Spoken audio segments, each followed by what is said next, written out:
Olá, sou o professor Bellini.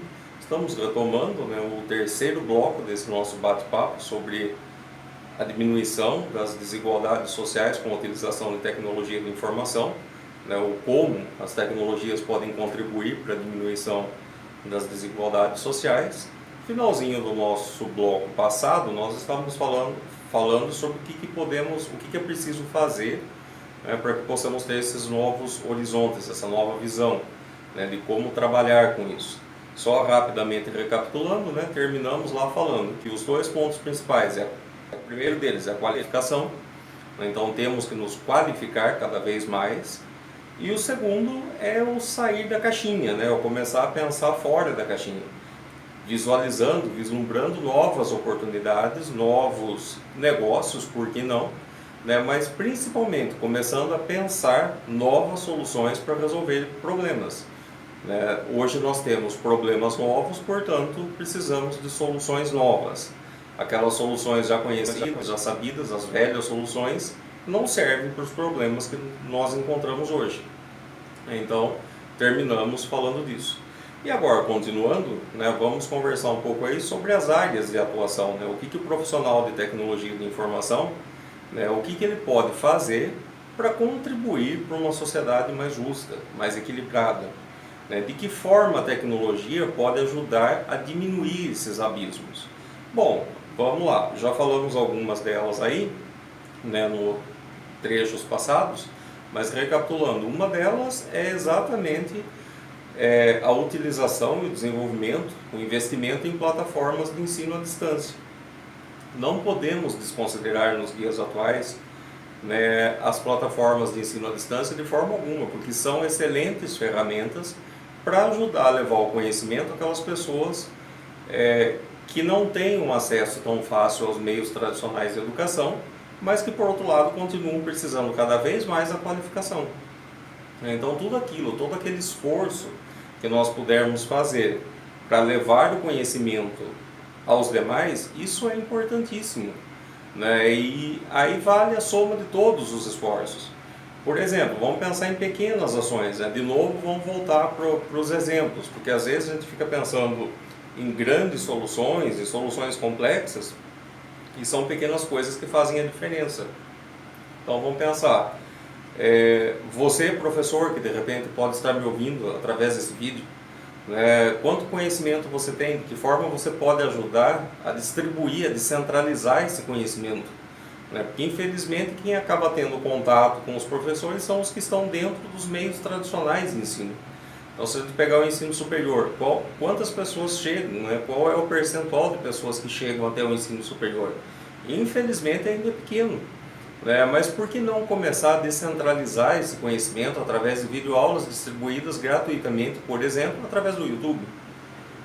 Ou precisa necessariamente ser tudo gratuitamente, você pode montar a sua plataforma de ensino à distância, mas em preços acessíveis, afinal de contas, é um outro pensar de estratégia de negócios, é um outro modelo de negócios, onde você pode levar conhecimento, você pode ajudar a distribuir aquilo que você tem, o seu capital intelectual, com os demais, através de recursos tecnológicos.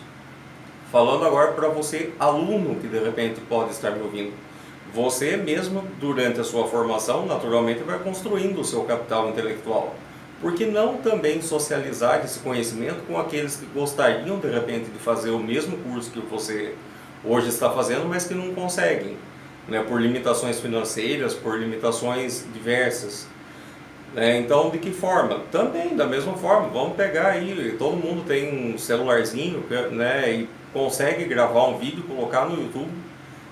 É uma contribuição, é pequena, pode ser pequena, mas vai fazer a diferença para muitas pessoas. Porque a pessoa, novamente, não estou falando que a educação formal não é importante, muito pelo contrário, agora há pouco a gente falou da importância da qualificação. No entanto, o conhecimento ele é muito mais importante do que qualquer outra coisa, e as pessoas precisam se capacitar. Lembrem-se, nós estamos vivendo a era da informação, a era do conhecimento, e cada vez mais é cobrado das pessoas capacidade, técnica, conhecimento, habilidade para resolver problemas. né? Então, tudo aquilo que nós pudermos contribuir com o outro para que ele possa aprender, isso é extremamente importante, né? Pode ser pequenos gestos, mas que vão fazer diferenças que a gente nem consegue mensurar, né, até onde isso pode chegar. Então pensa nisso, são essas pequenas ações. Existem excelentes ferramentas gratuitas, caso você queira investir nisso, né, de plataformas de ensino à distância, né? O YouTube é uma forma muito democrática de disseminar, né, conteúdo, né? As pessoas normalmente buscam mais diversão, entretenimento, mas é uma forma extremamente interessante de distribuir conteúdo, sim, didático, acadêmico, né? Por que não?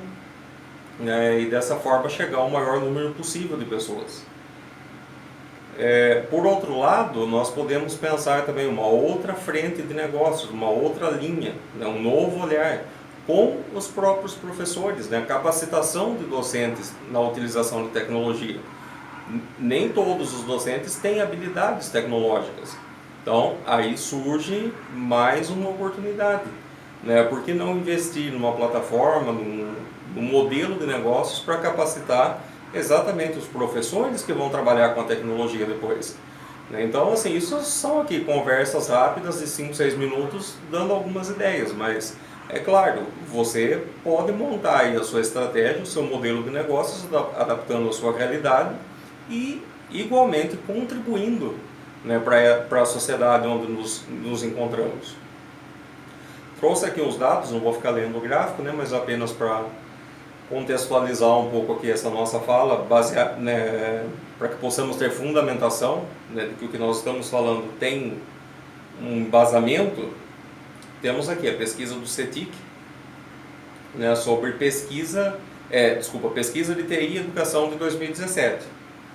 Portanto, é a última pesquisa disponível, né? Se vocês tiverem curiosidade, o CETIC é um site extremamente interessante, CETIC BR, né, para que você possa ter acesso a dados estatísticos da utilização de tecnologia nas mais diversas áreas, né? Aqui eu vou mostrar algumas em educação e saúde, mas você tem lá relatórios completos, muito detalhados, né, sobre a utilização de tecnologias. Bom, em sala de aula, né, nós podemos observar aqui nesse gráfico que a maior utilização de tecnologia em sala de aula acaba sendo nas escolas privadas, né, que tem aí sempre o maior percentual, que é o que está ali em destaque. As escolas públicas melhorou, né? A gente pode observar aí pelos gráficos que existe uma diferença, mas não é mais tão gritante quanto já foi, né? Então, felizmente isso melhorou um pouco, mas tem muito ainda a ser feito. De qualquer forma, se você observar, quase que nenhum índice aí chega próximo aos 50%. Quer dizer, então, de qualquer forma, existe muita coisa ainda a ser feita, né? Aqui é mais um dado estatístico que mostra a utilização, né, das tecnologias de informação por atividades escolares realizadas. Então tem aí o percentual, de novo, de escola pública e privada para a utilização aí de algumas tarefas, como por exemplo participar de cursos, fazer provas ou simulados pela internet, falar com o professor, atividades corriqueiras, né, coisas corriqueiras da prática do dia a dia, né, da sala de aula. De novo, temos aí em destaque as escolas particulares. Então notem, existe uma grande possibilidade de ser explorada, né? Aqui o acesso das escolas rurais à internet, né? Temos aí a região sul, é a região que mais tem acesso à internet através de áreas rurais, e o norte é a que menos tem. Então são aí os extremos do nosso país. E por último, né, escolas rurais por motivo para a não utilização da internet. Então a principal queixa é a falta de infraestrutura. Então o que pega? Por que não se usa a internet em zonas rurais? O principal motivo é a falta de infraestrutura. E aí vão desde as nossas companhias, né, que fornecem acesso à internet, que não tem tanto interesse por viabilidade econômica em investir, né, para que o acesso seja democratizado e chegue até o campo. Então, já que não existe interesse por parte da iniciativa privada, cabe sim ao governo, né, cabe sim ao Estado promover políticas de descentralização, né, e de acesso à informação, né? Então falta investimentos em infraestrutura para que os recursos possam chegar a todos, né? Então tem muita coisa aí para ser feita, por isso que lá dentro de uma das ODS lá da Agenda 2030 tem lá um valor de aproximadamente 400 milhões de dólares, né, trilhões de dólares, desculpa, né, para investimento em infraestrutura, exatamente porque já é conhecido, isso não é um problema somente nosso, Brasil, isso é um problema mundial. Bom, partindo agora para uma nova área de conhecimento, nova área, de estudo, que é a área da saúde. De novo nós temos aqui aquelas cenas, né, comuns de ver aí todo dia pelos jornais. Os hospitais privados, particulares e dos hospitais públicos. A situação, o contexto é outro, mas a situação é mais ou menos a mesma, né? Em um você tem lá tudo organizadinho e no outro o caos. Naturalmente, de novo, não são todos os hospitais públicos que são dessa forma. Nós estamos aqui ilustrando os extremos, né? Porque o nosso objetivo aqui é mostrar essa disparidade entre o público e o privado, entre o que existe de melhor e, infelizmente, o que existe de pior também. E aí vem a mesma pergunta, né? Onde que a TI pode entrar nisso? De novo, nós voltamos para as pesquisas estatísticas, para os levantamentos, para os relatórios, e temos lá que o levantamento estima que 1,6 bilhão de pessoas poderiam ter acesso a serviços médicos de maior qualidade e mais baratos, através da associação entre cuidado e tecnologia. Então vejam, de novo nós voltamos para o mesmo ponto, que é um dos papéis da tecnologia é de fato minimizar os custos, né? Então, através de recursos tecnológicos, eu consigo chegar a um maior número de pessoas com uma menor quantidade de recursos, né? Então, aí você pode pensar em diversas áreas de aplicações. Então, se você pegar, por exemplo, hospitais privados que investem em tecnologia, você tem hoje robôs fazendo cirurgias, não só particulares, tá? Desculpa aí pela falha, mas assim, existem hospitais públicos que também têm, né, robôs que fazem cirurgias, mas naturalmente os privados são os que têm mais recursos para investir nisso. Você tem capacitações, né, que podem ser feitas com a equipe médica, com a equipe de enfermagem, né? Você tem a descentralização e unificação de prontuários, né? Então, um projeto interessante, né, onde você unifica todas as informações do paciente numa única base, e independente do local e da especialidade médica que ele procure, o profissional de saúde tem acesso às informações do paciente integralmente. Só essa ação vai reduzir custos com exames, por exemplo, que é muito comum. Você vai no médico, ele pede uma relação de exames, fica lá anotado na sua pastinha dentro, né, num papel dentro da sua pastinha que fica lá arquivado. Você vai em outro médico, ele não tem acesso àquela informação, ele vai pedir exatamente os mesmos exames porque ele também precisa ter aqueles índices, né? E se você vai com outro, e assim a coisa caminha, ao passo que se você tem isso centralizado, disponível online, qualquer profissional né, que tenha aí permissão para acesso pode visualizar os seus dados, né? E dessa forma você já começa a ter, primeiramente, uma melhor qualidade de atendimento, né? E depois começa a reduzir custos, né? E reduzindo custos você consegue ter mais recursos naturalmente para investir em outras áreas, né? E aqui nós estamos falando do mundo utópico, né, onde os recursos não são desviados, né? Mas em tese assim deveria funcionar, né? Então estas são algumas, né, algumas indicações de onde a TI pode entrar nisso tudo. Aqui também nós temos alguns dados interessantes, né, sobre a pesquisa de TI e Saúde 2017, também mostrando comparativos entre público e privado, utilizações, setores. Essa pesquisa eu estou deixando integralmente disponível para download através lá do nosso site.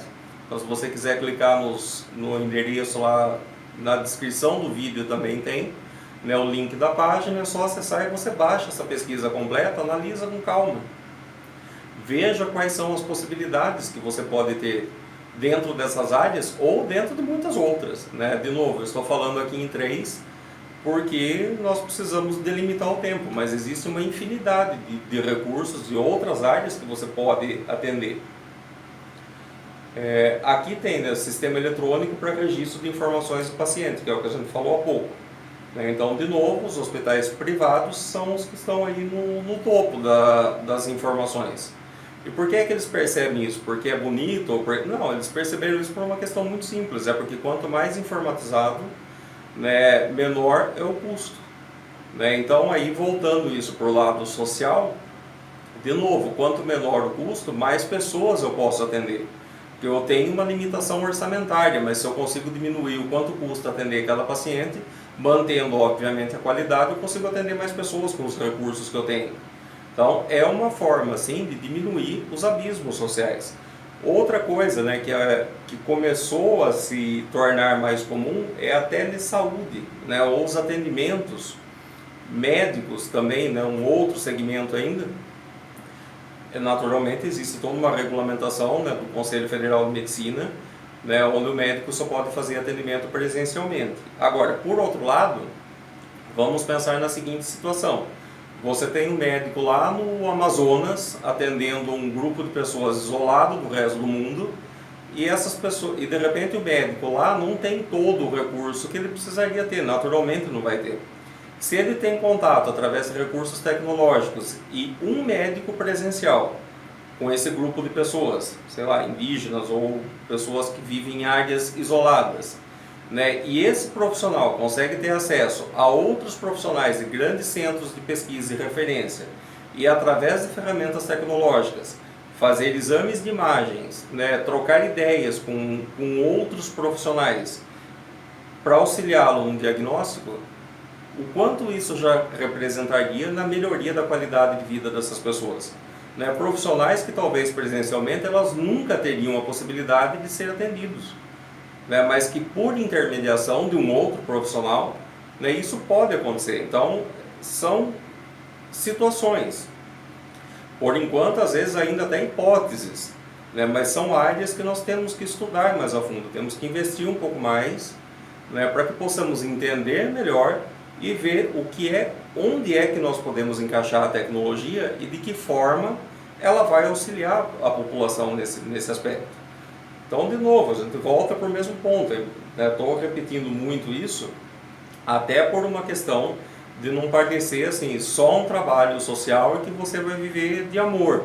Não é não, tá? Existem muitos recursos para isso. Né? Basta com que a gente consiga ter essa dimensão, modelar planos de negócios em cima disso e possamos atender as pessoas. Então existem muitas oportunidades no mercado, né, voltando para políticas sociais, com a utilização naturalmente de TI, porque aqui é o nosso foco. Bom, com isso nós estamos finalizando mais um bloquinho, né, desse nosso bate-papo e daqui a pouco voltamos para fechar o assunto com a última coisa que falta, que é a inclusão e a acessibilidade. Até daqui a pouquinho, pessoal.